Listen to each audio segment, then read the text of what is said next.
A recent Gartner.com study showed that 50% of change initiatives fail, and only 34% end in clear success. So, how you communicate big change makes all the difference. Right away, you want to acknowledge that change is happening. If people get a whiff of what's going on, guessing and gossiping will fill that void. So it's very important to acknowledge as soon as you can. If you can't share all the information, then share what you can, even if it's just to express appreciation to your employees and teams and to say thank you in advance for what's about to happen.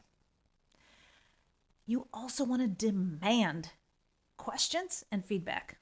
If you just say, oh, my door is always open and just come on in and we'll talk about anything you want, do you think anybody's going to walk through that door? Instead, set up a way for them to ask real questions and give honest feedback on past change initiatives, even if it means setting up a way to collect that feedback anonymously.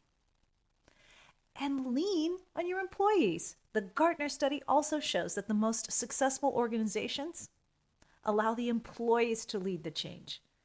So give them the information and resources they need. And make sure you take on that role of being the leader. Don't delegate a tough conversation. Stand up and lead your people to make that change.